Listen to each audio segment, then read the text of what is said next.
All right, guys, welcome to 9.3. We're going to be exploring ellipses as well as hyperbolas and then comparing the two and how they're alike and how they're different. I'll probably separate this into a couple different videos just to kind of make things a little bit easier. So the equations for an ellipse with a center at 0, 0 are as follows.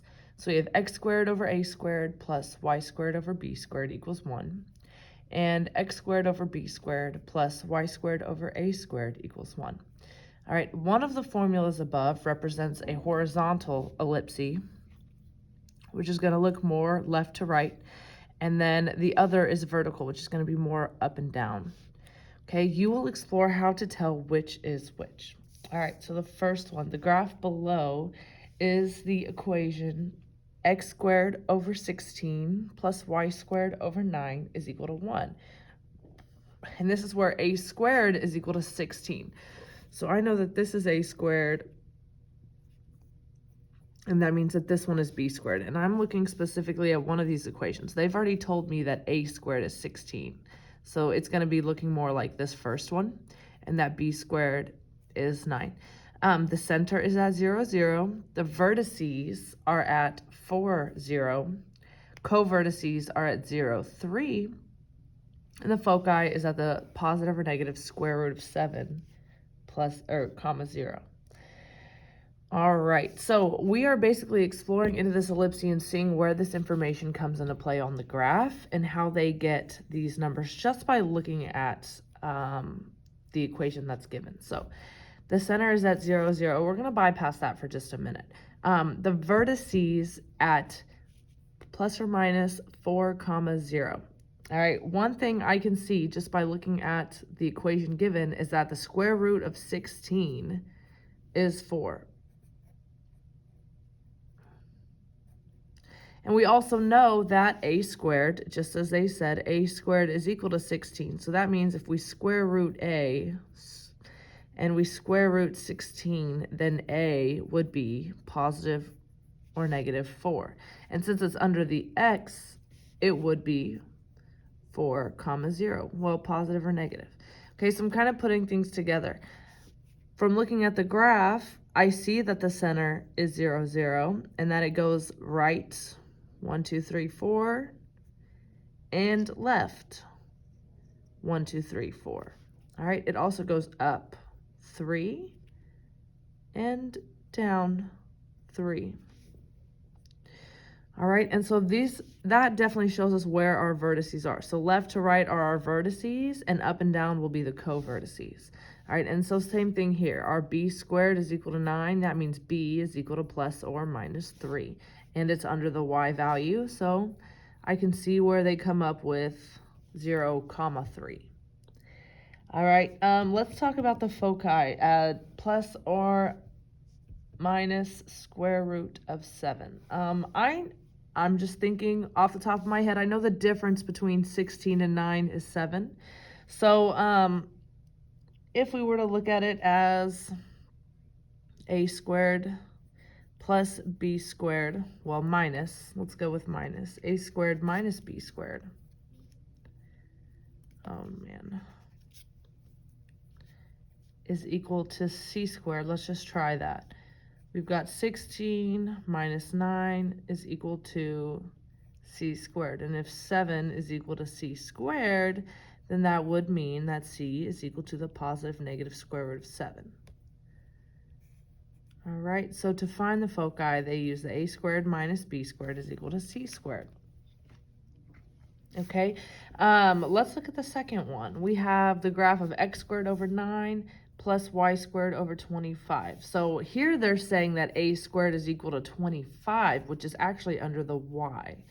So for the ellipse, it looks like the larger denominator is always going to be a.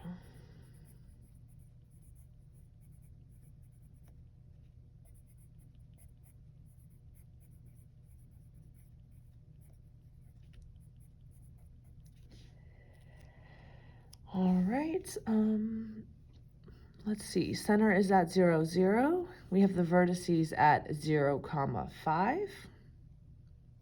1, 2, 3, 4, 5. 1, 1, 2, 3, 4, 5. And the covertices, 1, 2, 3, 1, 2, 3. All right, perfect. We know that the square root of 25, if a squared is equal to 25, then the square root of 25 is positive or negative 5, and it's under the y, so it would be plus or minus 5. Okay, I'm just confirming all the information that's here and showing you where it comes from so that when you are given an equation, you are able to give us information based off just the information that you're seeing without having to graph it or being able to graph an equation that you are given. All right, so let's answer a couple of questions. What can you discover about the denominators and how the graph is drawn? We know that the square root of the denominators, and I'm kind of shorthand writing these,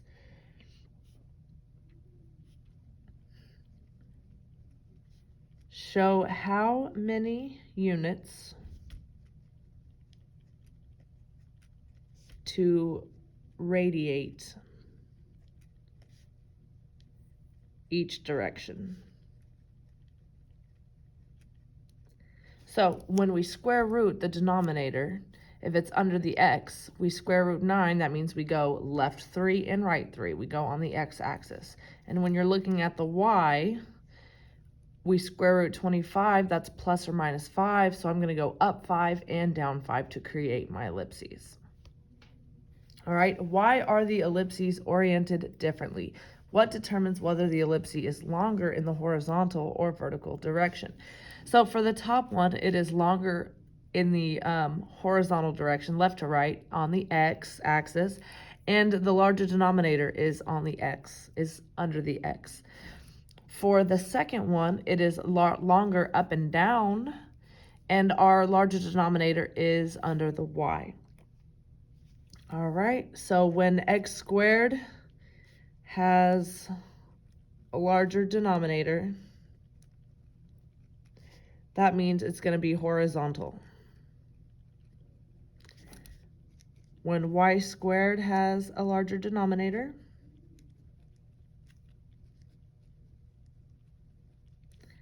it will be longer in the vertical direction. All right, how does the denominator a squared compare to the denominator b squared? So they aren't set in a specific spot. Whichever one is larger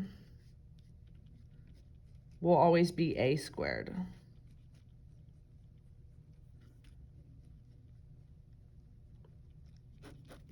All right, feel free to pause at any moment if you need to finish writing certain things down. All right, we're gonna flip to the back now.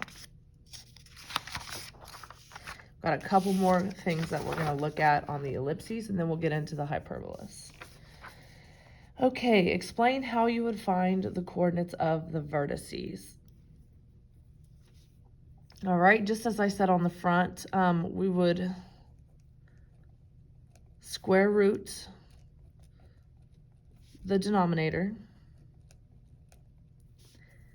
and then if it's under x squared,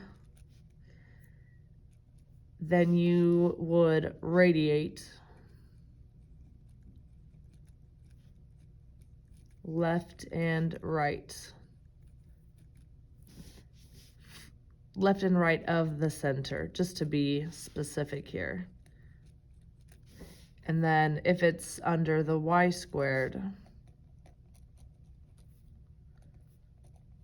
you will radiate up and down from the center. All right.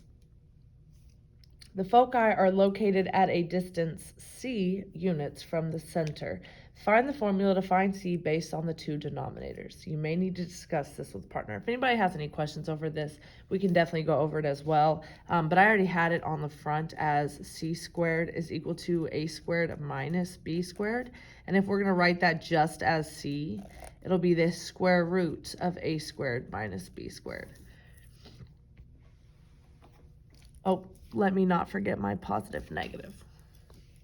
All right, based on what you discovered above, graph the following ellipse and label center, vertices, co-vertices, and foci. We may not really worry about the foci right now, but I may kind of just show you what it is and how it works, either on this page or the next. So we'll see. All right, so first let's start with our center.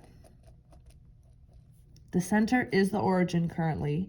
We haven't gone over how to tell when the center is not, but I will go into that. It has to do with any numbers that are up on the numerator with x squared, which there's nothing there, which is why it's currently 0, 0.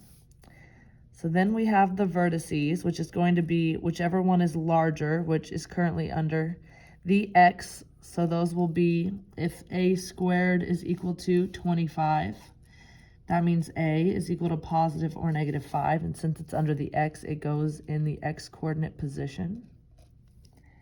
All right, and then we have the co-vertices,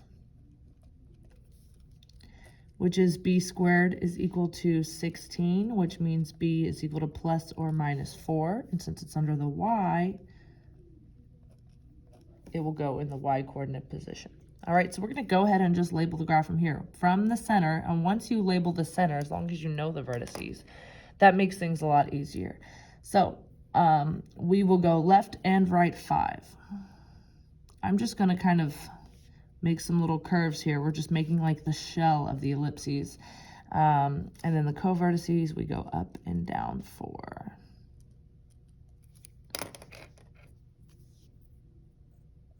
And then I'm just going to kind of draw it out from here.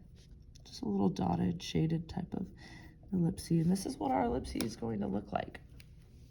All right, if we were finding the foci, it would be c squared is equal to a squared, 25, minus 16. So c would be equal to plus or minus 3. And we're going to get into graphing that later on. But the foci would be plus or minus 3, comma 0.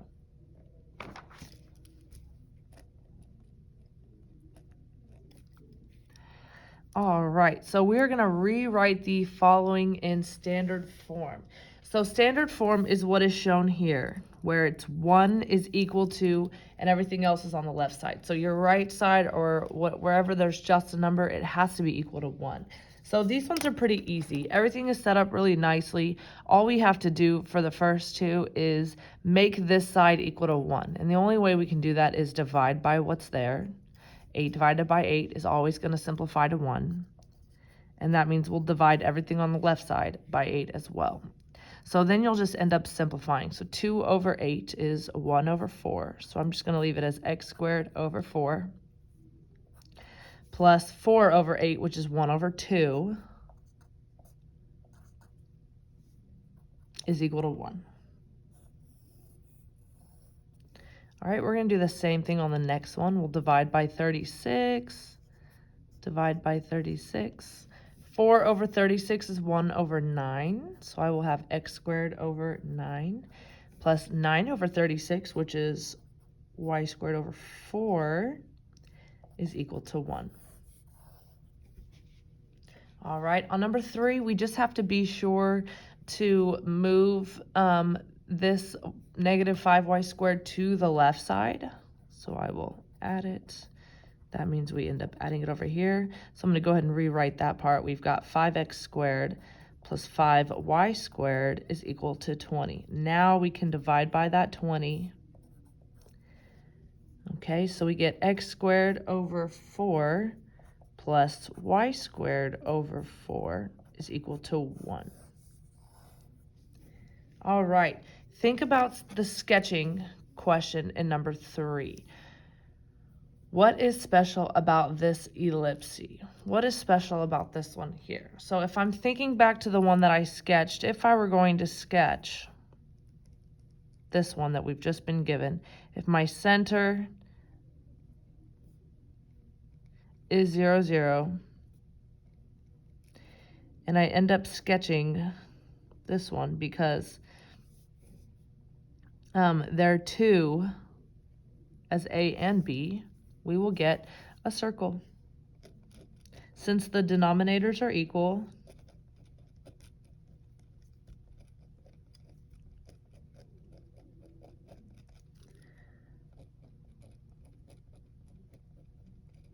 we would draw a circle. So the co-vertices and the vertices are the same length. We will end up with a circle every time the denominators are equal. All right, and that is ellipses.